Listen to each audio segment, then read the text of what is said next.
Hi guys, welcome to the channel, and today we have yet another new Dreamcast game. So before we start, yes, I know this isn't a new game, I know it's been technically released before, and this is basically a re-release. Yeah, so let's crack on to see what we have. So first of all, massive shout out of course to Martin for sending it to me, and Wade. And yeah, we're looking forward to this one. I knew a bit about this one because I haven't played it, but I've seen videos, and I know that apparently the difficulty is quite evil, but we shall see for ourselves. So the game is Xenocider. Yeah, I knew. I knew it's been released in America, and I know it's due out in the UK soon.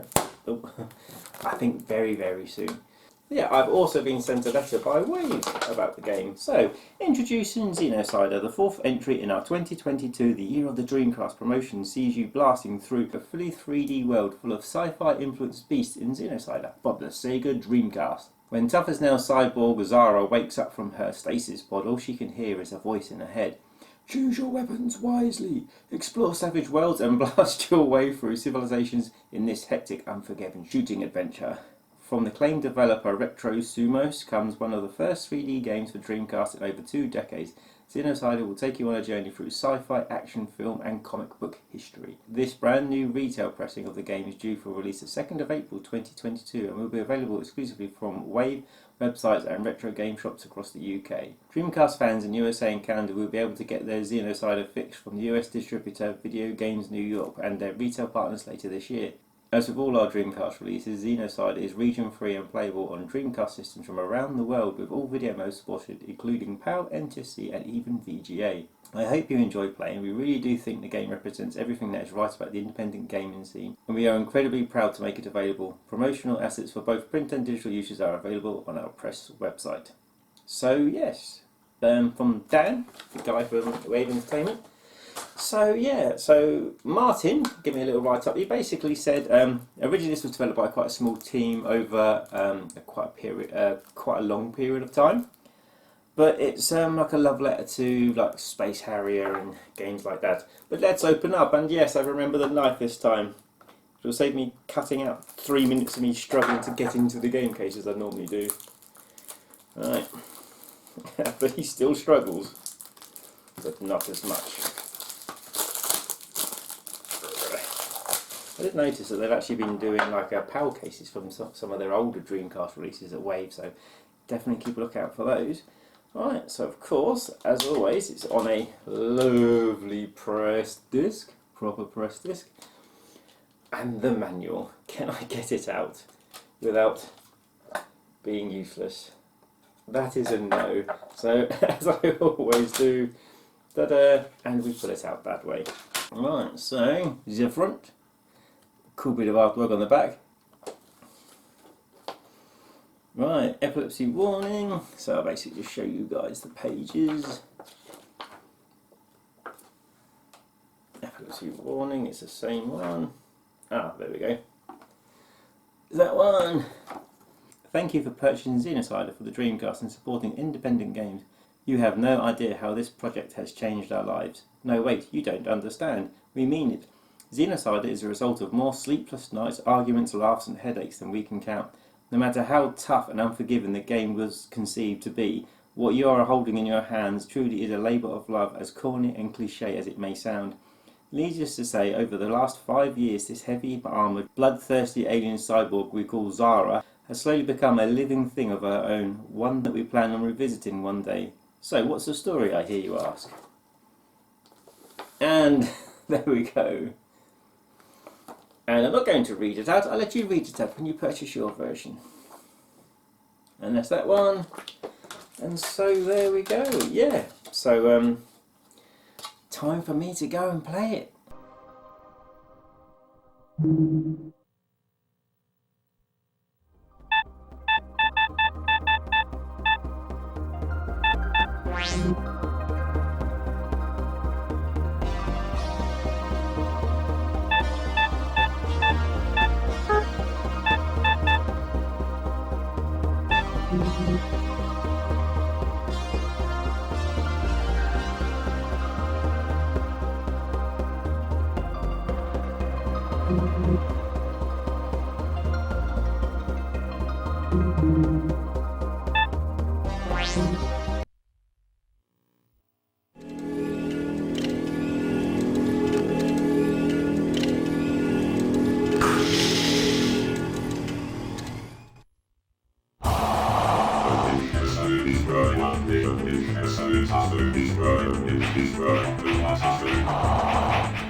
Okay, so I'm back from giving this a good go, and I was away for a while. That tea is now frozen. It's so cold, even the heat from the light. No, it's frozen cold. So I thought, yeah, great. So let's get the elephant out of the room. How hard it is.